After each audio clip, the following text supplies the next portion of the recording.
본 남편에게로 돌아가라라는 제목으로 같이 하나님의 말씀을 나누겠습니다. 히브리서 원어 성경을 보면 오늘 본문의 2장은 시의 구성으로 되어 있습니다. 1장과 나머지 장들이 산문 형식으로 쭉 기록이 되어 있다면 2장은 시의 형식으로 구성이 되어 있습니다. 2장의 전반부의 오늘 본문의 내용은 호세아와 고멜의 가정사에 대해서 보여주고 공격적으로 서로 말하는 듯한 모습을 통해 마치 법정에서 이혼 소송을 하는 것과 같은 난투극을 보여줍니다. 그렇다고 해요. 이제 이혼 소송을 하게 되면 그냥 협의 이혼하면 뭐 서로 간의 성격 차이다 뭐 이런 식으로 해서 끝나지만 이게 소송으로 가게 되면 한 푼이라도 더 위자료를 받고 이혼의 귀책이 상대방에게 있음을 증명해내기 위해서 상대방의 치부, 밝히지 말아야 될 내가 나만 알고 있는 상대방의 치부에 대해서 이야기하고 공격하게 되는데 마치 오늘 호세아와 이 고멜과의 대화의 내용이 그와 같아 보인다는 거죠.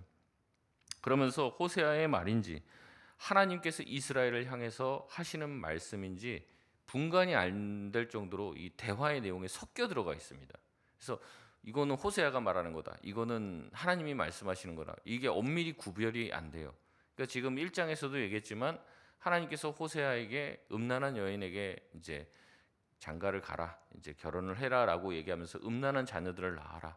이런 이야기를 통해서 하나님의 심정을 호세아의 삶을 통해 대변하려고 하시는데 마찬가지로 호세아의 말과 호세아의 이제 이런 이제 고멜을 향한 공격적인 말을 통해서 하나님이 이스라엘을 향해서 가지고 계신 말씀들을 풀어내고 있다는 거죠. 그래서 호세아의 말이 곧 하나님의 말이 되고 하나님의 말이 호세아의 말이 되는 것 같이 섞여 들어가 있습니다. 그래서 분간하기가 어렵다는 거죠. 우선 본문 말씀을 보길 원합니다. 오늘 본문 1절의 말씀은 앞서 1장 10절 11절의 내용과 이어집니다. 1장에서 계속해서 심판의 메시지가 나오다가 1장 10절 11절에서 반전이 일어나죠. 그럼에도 불구하고 그러나 하나님께서 그들을 회복시켜 주시겠다라는 메시지가 나왔습니다. 그리고 나서 2장 1절까지의 내용으로 이어지는 것인데 뭐라고 얘기합니까? 암미라 하고 또 너희 자매에게는 루하마라 하라라고 얘기했습니다. 기억이 나실지 모르겠는데 앞에 로가 붙으면 아니다라는 부정의 의미가 있다고 말씀드렸습니다.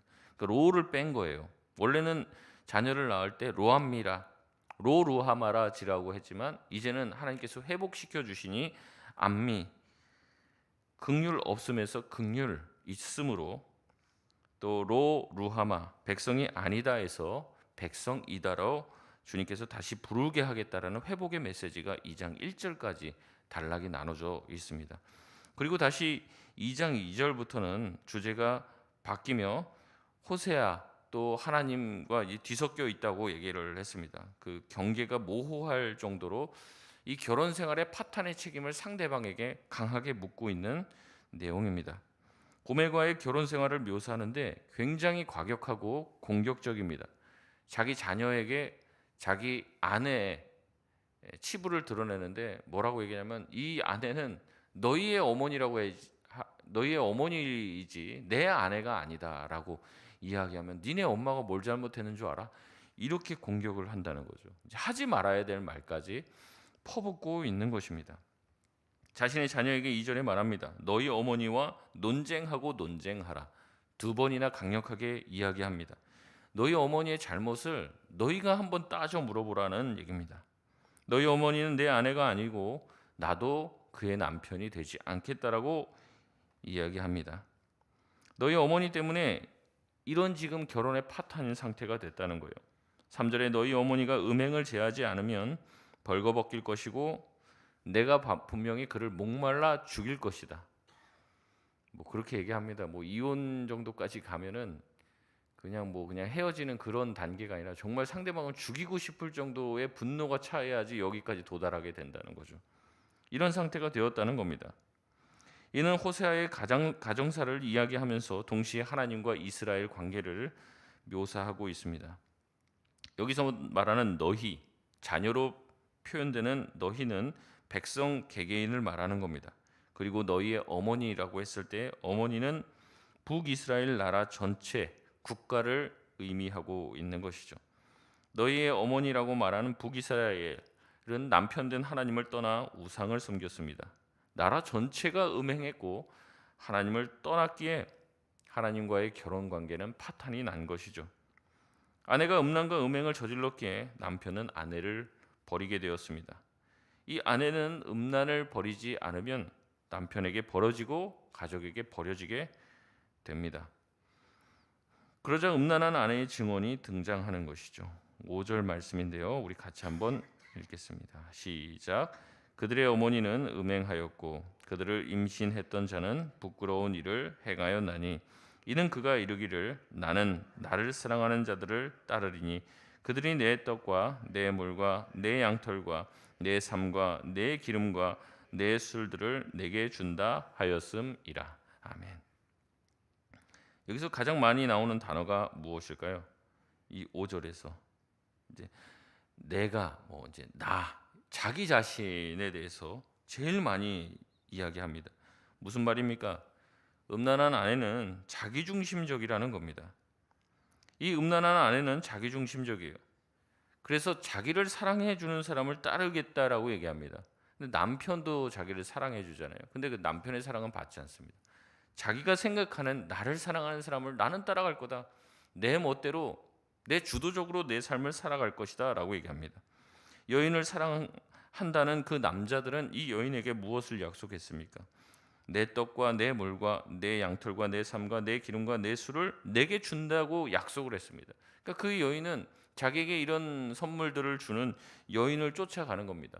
자기의 남편은 이런 것들을 주지 않는데 이 남자들이 얘기하는 거죠. 나를 따라오면 이런 것들을 준다라고 유혹을 하는 겁니다. 그래서 이 남자들을 쫓아가려고 하는 모습을 본 남편은 6절에 어떻게 합니까? 그 남자를 쫓아가지 못하도록 가시로 길을 막고 담을 쌓아서 그 남자들을 쫓아가지 못하도록 그 남자들로 향해 가는 길을 막으려고 방해합니다. 그래서 다른 남자에게 가지 못하도록 아내를 지켜보려고 노력을 하는 것이죠. 여러분, 이 모습은 누구의 모습을 상징하는 겁니까? 바로 하나님께서 이스라엘 백성이 우상에게로 가지 못하도록 갖은 애를 쓰셨다는 거죠. 덤불로 막으시고 담을 쌓으셔갖고 우상에게 가는 길들을 철통 방어하면서 막으려고 하는 거예요. 그럼에도 불구하고 그 덤불을 해치고 그 담을 뛰어넘으며 이 여인은 계속해서 자기를 홀리는 남자들 향해 쫓아가고 있습니다. 바알을 향해 가는 길을 막으시고 돈과 풍요에 취해서 그쪽으로 쫓아가며 멸망의 길을 가는 사람들을 막아보려고 담을 쌓았고 제발 가지 말라고 발목을 붙잡고 소리쳤지만 그 아내는 그 모든 손길을 뿌리치고 우상을 향해 달려갑니다. 그럼에도 이렇게 남편이 애걸복걸하며 수많은 방해를 놓는데도 불구하고 7절에 어떻습니까? 여인은 자신을 사랑하는 남자를 쫓아 길을 나섭니다. 근데 길을 나서서 그 남자를 만나겠다고 룰루랄라 나갔어요. 근데 그 남자를 만납니까? 못 만납니까? 만나지 못하는 거예요. 그 남자들은 그 여인에게 수많은 것들을 약속하며 육체의 즐거움을 원했지만 그 즐거움이 채워지자 그 여인을 그냥 떠난 것이죠. 그 여인에게 많은 것들을 약속하며 유혹을 했어요. 하지만 진짜 그것을 줄 마음은 없었습니다. 그래서 결국 그 남자들은 자기의 욕망만 채우고 그 여자를 떠나죠. 그럼에도 불구하고 그 여인은 속고 그 남자를 만나고자 쫓아가고 만나려고 애씁니다. 결국 어떻습니까? 아무것도 얻지 못하는 신세가 되고 말죠. 아무것도 얻지 못하고 중간에 붕 뜬 이 음란한 아내는 뭐라고 이야기할까요? 우리 7절 말씀 같이 한번 보겠습니다. 시작. 그가 그 사랑하는 자를 따라갈지라도 미치지 못하며 그들을 찾을지라도 만나지 못할 것이라. 그제야 그가 이르기를 내가 본 남편에게로 돌아가리니 그때에 내 형편이 지금보다 나았음이라 하리라. 아멘. 여러분, 결국 남자를 만나지 못해 아무것도 얻지 못했습니다. 원래 남편을 뿌리치고 다른 남자를 쫓아서 나왔는데 다른 남자들이 좋은 것들을 주겠다, 남편이 주지 못하는 것을 주겠다 해서 이제 가출을 했죠. 가출을 했는데 어떻습니까? 결국에는 그 남자들을 만나지 못했어요. 그 남자들은 그 여인을 유혹하려고만 했지 진짜 그 여인을 사랑의 관계로 대하지 않았습니다. 결국 아무것도 얻지 못한 아내는 무슨 생각이 난 거예요? 본 남편 생각이 난 거죠.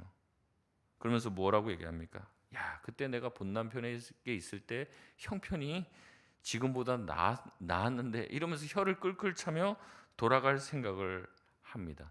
여러분, 어떠한 이야기가 연상됩니까? 누가복음 15장에 나오는 탕자 이야기가 연상이 되는 거죠. 아버지에게 유산을 받고 나와서 자기 멋대로 살려고 했지만 결국에는 자기의 비참한 형편 가운데 자기 아버지 집이 생각나게 된 것이죠. 그러나 그 여인은 탕자와는 다릅니다. 탕자는 자기의 잘못을 뉘우쳐요. 스스로 돌이킨다고 말합니다. 그래서 다시 아버지 집에 가서 아버지 아들로 대접받으려고 하지도 않습니다. 종의 하나로 여겨달라, 이 마음으로 가지고 나아가는데, 이 여인은 아니에요. 자기의 본 남편에게로 가서 다시 아내 자리를 차지하겠다는 생각을 가지고 있습니다. 탕자는 스스로 뉘우치고 돌이켰지만 이 여인은 자기의 잘못을 전혀 뉘우치지 않습니다. 그저 자기의 자리로 돌아갈 뿐이죠. 자기의 형편이 어렵기 때문에 본 남편에게로 돌아가면 본 남편이 자기를 당연히 맞아주겠지라는 생각으로 본 남편에게 돌아갈 생각을 합니다. 8절부터 다시 이러한 음란한 아내에 대한 고발이 이어집니다. 남편은 얘기합니다. 아내가 가진 곡식과 새 포도주, 기름 모두가 다 누가 준 거라는 거예요? 남편이 준 거라는 거죠. 남편이. 심지어 네가 바알에게 드린 은과 금 또한 누가 준 거예요? 다 내가 준 거다. 하나님과 호세아의 말이 겹쳐 있다고 그랬죠. 호세아의 말이 나가는 것 같은데 하나님께서 바알을 막 언급하시는 거예요. 여러분, 하나님이 무슨 말씀하고 계시는 겁니까? 모든 것이 다 우리에게 있는 것이 누가 주신 겁니까? 하나님이 주신 것인데 바알이 준 줄 착각하고 다른 데 가서 돈 쓰고 있다는 거예요. 하나님이 나에게 주신 것이면 그것을 통해서 하나님께 영광 돌리고 하나님과의 사랑의 관계 가운데 나아가야 되는데 받은 돈 가지고 지금 쓸데없는 짓 하고 있는 거예요. 다 낭비하고 있는 거예요. 여러분, 생각해 보십시오. 이스라엘 백성을 노예 생활에서 구해 주신 분이 누구십니까? 바로 하나님입니다.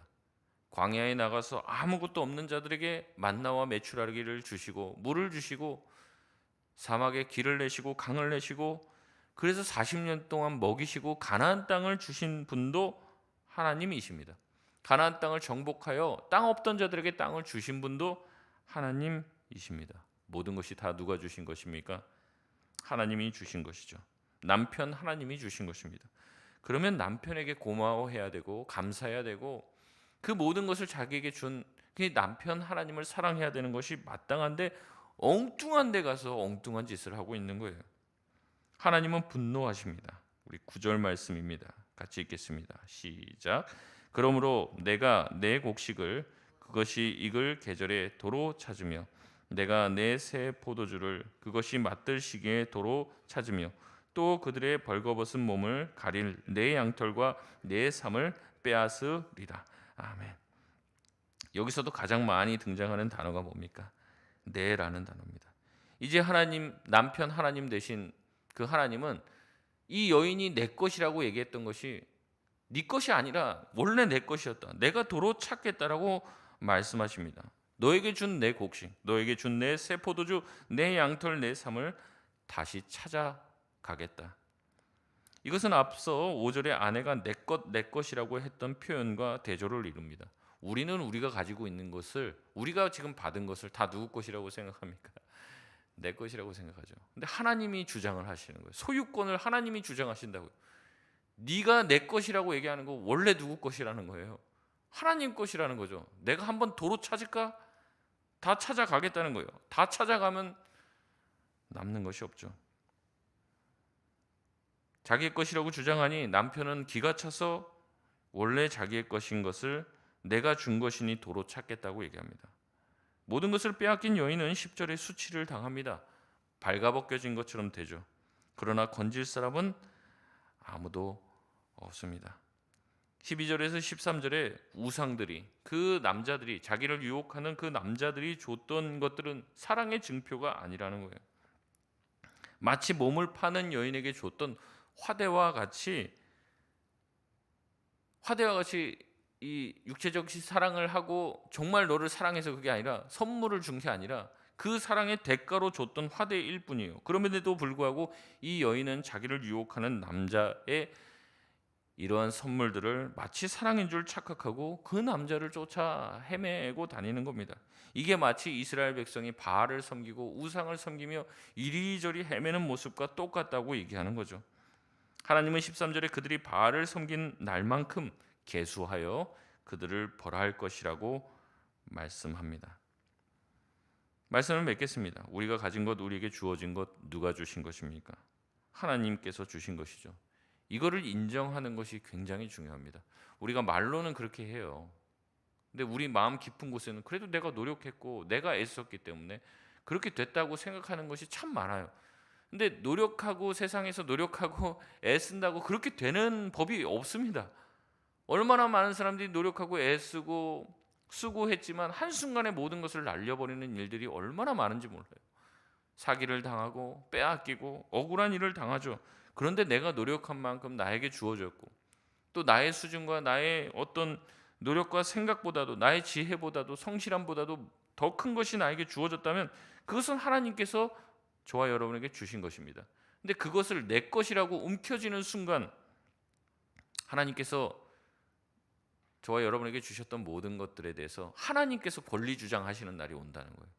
네가 가졌다고, 네 노력으로 네가 쟁취했다고, 그러면 내가 한번 얘기해 볼게. 내가 너에게 준 것들을 내가 한번 다 계수해 볼게 하면서 가져가시는 날이 온다는 거죠. 여러분, 이것을 협박으로 듣지 마시길 바랍니다.